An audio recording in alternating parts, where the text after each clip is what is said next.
Hello friends, કેમ છો બધા? આઈ હોપ કે તમે બધા મજામાં જ હશો. તો સ્વાગત છે તમારું હિનાસ ડાયરીમાં એક નવી રેસીપી સાથે. તો આજે આપણે બનાવીશું ઉનાળામાં ઠંડક આપતું અને આકરા તાપ અને લૂથી બચાવતું એવું વરિયાળીના શરબતનું પ્રીમિક્સ.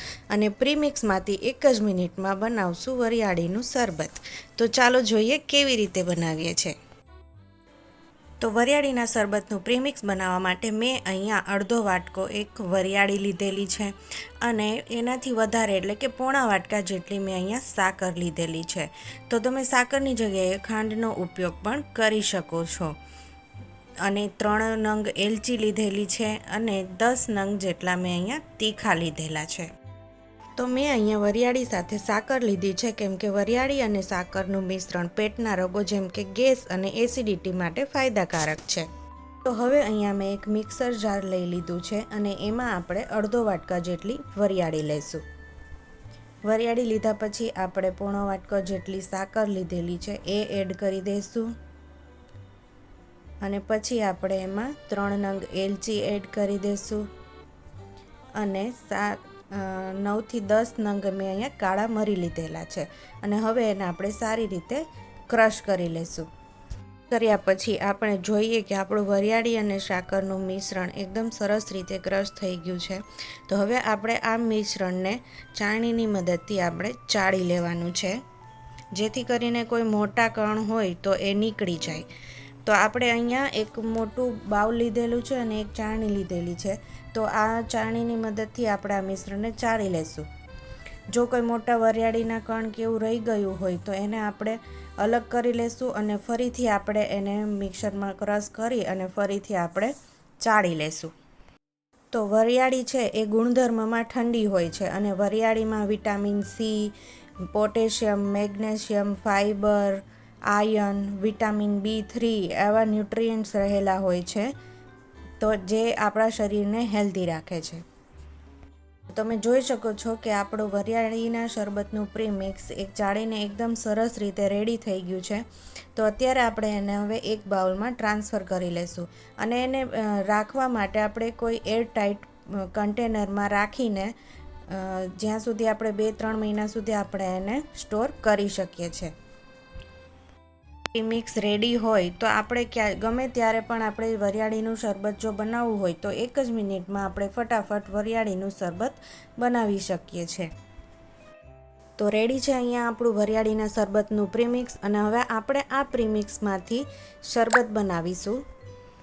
વરિયાળીનું શરબત બનાવવા માટે મેં અહીંયા એક ગ્લાસ લીધેલો છે અને એમાં 2 ચમચી જેટલો આપણે વરિયાળીના શરબતનું પ્રીમિક્સ એડ કરીશું.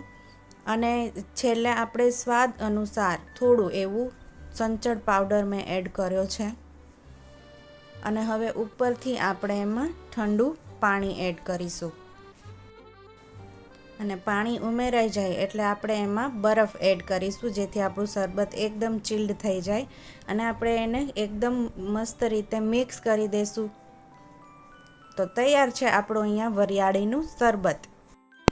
તો હવે લીંબુ વરિયાળીના શરબત માટે મેં અહીંયા 1 ચમચી જેટલા તકમરિયા કે પછી બેઝિલ સીડ્સને લઈ લીધા છે અને એને પાણી નાખી અને પલાળી દીધા છે.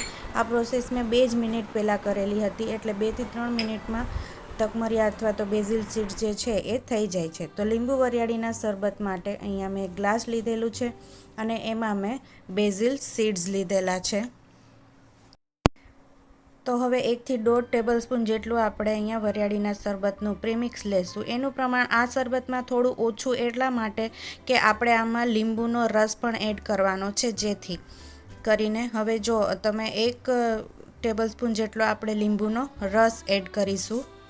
મિશ્રણને આપણે અહીંયા ચમચીની મદદથી સારી રીતે મિક્સ કરી દઈશું અને હવે આપણે એમાં એક બરફનો ટુકડો એડ કરીશું અને ઉપરથી આપણે ઠંડુ પાણી એડ કરીશું. તો આપણે ચમચીની મદદથી શરબતને થોડુંક મિક્સ કરી દઈશું. તો તૈયાર છે અહીંયા આપણું લીંબુ વરિયાળીનું શરબત.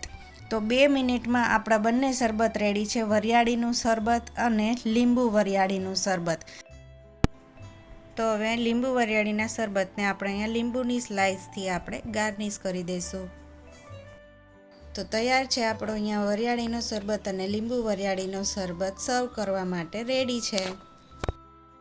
તો વરિયાળીના શરબતનું પ્રીમિક્સ અને એમાંથી બનતા બંને શરબતની રેસીપી તમને કેવી લાગી એ જણાવજો. અને મારા વિડીયોને લાઈક અને શેર કરી દેજો અને મારી યુટ્યુબ ચેનલને સબસ્ક્રાઈબ કરી દેજો. Thank you.